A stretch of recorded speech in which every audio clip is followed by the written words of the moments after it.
Bismillahirrahmanirrahim. Assalamualaikum warahmatullahi wabarakatuh. Alhamdulillahirabbil alamin wa bihi nasta'in wala umuri dunya waddin. Wassalatu wassalamu ala asrofil anbiya'il mursalin wa ala alihi wa sahbihi ajmain. Amma ba'du. Kami dari kelompok 4 akan mempresentasikan tentang pengertian hadis. Kami dari kelompok 4 yaitu Hana Zahiro, Hanifah, Iko Iza, Nur Hasana, dan saya sendiri Luki Darmansyah. Waktu dan tempat dipersilahkan. Untuk yang pertama dari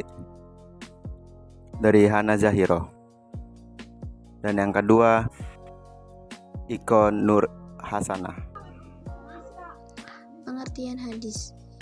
Secara etimologi, hadis adalah kata benda atau isim dari kata at-tahdits yang berarti pembicaraan. Kata hadis mempunyai beberapa arti. Yang pertama adalah jadid atau baru, sebagai lawan daripada qadim atau terdahulu. Dalam hal ini yang dimaksud qadim adalah kitab Allah, sedangkan yang dimaksud jadid adalah hadis Nabi SAW. Yang kedua adalah qarib, yang berarti dekat atau dalam waktu dekat, belum lama. Yang ketiga adalah khobar, yang berarti warta berita, yaitu sesuatu yang dipercakapkan dan dipindahkan dari seseorang kepada seseorang. Hadis selalu menggunakan ungkapan anba'ana, wahadasana, akhbarana, mengabarkan kepada kami, memberitahu kepada kami, dan menceritakan kepada kami. Dari makna terakhir inilah diambil perkataan hadis Rasulullah yang jamaknya ahadis. Sedangkan pengertian hadis secara terminologi, maka terjadi perbedaan antara pendapat antara ahli hadis dengan ahli usul. Ulama ahli hadis ada yang memberikan pengertian hadis secara terbatas atau sempit, dan ada yang memberikan pengertian secara luas. Pengertian hadis secara terbatas diantaranya sebagaimana yang diberikan oleh Mahmud Tahan adalah ma'udhifu ila anlibu sallallahu alaihi wasallam min qauli au fi'li au takriri au sifati, suatu yang disandarkan kepada Nabi baik berupa perkataan atau perbuatan atau persetujuan atau sifat. Sedangkan pengertian hadis secara luas bagaimana yang diberikan oleh sebagian ulama seperti At-Tibi berpendapat bahwa hadis itu tidak hanya meliputi sabda Nabi, perbuatan dan takrir beliau atau hadis marfu, juga meliputi sabda, perbuatan dan takrir para sahabat, hadis mauquf, serta dari tabi'in atau hadis maktub. Hadis mempunyai beberapa arti. Yang pertama adalah jadid atau baru, sebagai lawan daripada qadim atau terdahulu. Dalam hal ini yang dimaksud qadim adalah kitab Allah, sedangkan yang dimaksud jadid adalah hadis Nabi SAW. Yang kedua adalah qarib, yang berarti dekat atau dalam waktu dekat, belum lama. Yang ketiga adalah khobar, yang berarti warta berita, yaitu sesuatu yang dipercakapkan dan dipindahkan dari seseorang kepada seseorang. Hadis selalu menggunakan ungkapan anba'ana, wahadasana, akhbarana, mengabarkan kepada kami, memberitahu kepada kami, dan menceritakan kepada kami. Dari makna terakhir inilah diambil perkataan hadis Rasulullah yang jamaknya ahadis. Sedangkan pengertian hadis secara terminologi, maka terjadi perbedaan antara pendapat antara ahli hadis dengan ahli usul. Ulama ahli hadis ada yang memberikan pengertian hadis secara terbatas atau sempit, dan ada yang memberikan pengertian secara luas. Pengertian hadis secara terbatas diantaranya sebagaimana yang diberikan oleh Mahmud Tahan adalah ma'udhifu ila anlibu sallallahu alaihi wasallam min qauli au fi'li au takriri au sifati, suatu yang disandarkan kepada Nabi baik berupa perkataan atau perbuatan atau persetujuan atau sifat. Sedangkan pengertian hadis secara luas bagaimana yang diberikan oleh sebagian ulama seperti At-Tibi berpendapat bahwa hadis itu tidak hanya meliputi sabda Nabi, perbuatan dan takrir beliau atau hadis marfu, juga meliputi sabda, perbuatan dan takrir para sahabat, hadis mauquf, serta dari tabi'in atau hadis maktub. Terhadap Al-Quran, Al-Quran dan hadis sebagai sumber ajaran Islam satu sama lain tidak bisa dipisahkan.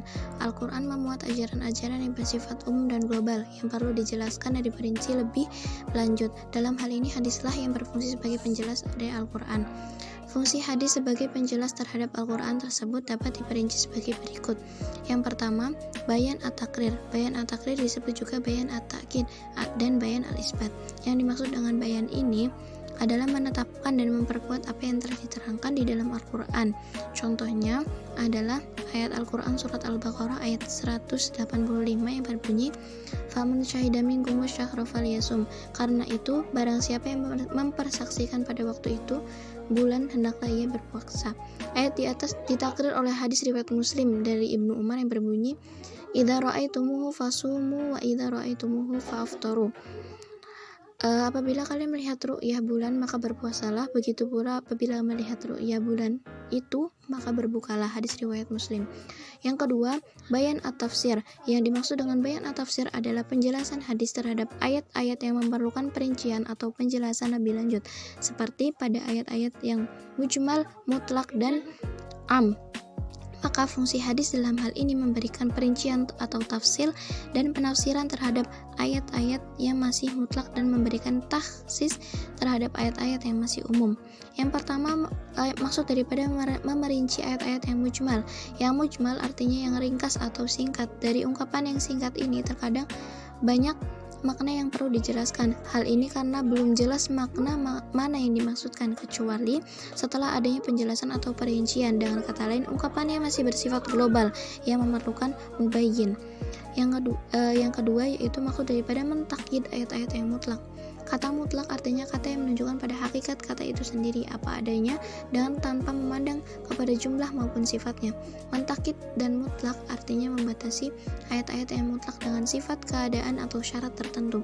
Penjelasan Rasulullah SAW yang berupa mentakyid ayat-ayat Al-Quran yang bersifat mutlak antara lain dapat dilihat pada sabdanya yang berbunyi al-qat'u yad as-sariqu alfa-arba'i dinarin fasa'ada. Rawahu Muslim. Tangan pencuri tidak boleh dipotong melainkan pada pencuri senilai 1/4 dinar atau lebih. Yang ketiga yaitu maksud daripada mentaksis ayat yang am. Kata am ialah kata yang menunjukkan atau memiliki makna dalam jumlah yang banyak, sedangkan kata taksis atau khas ialah kata yang menunjukkan arti khusus tertentu atau tunggal.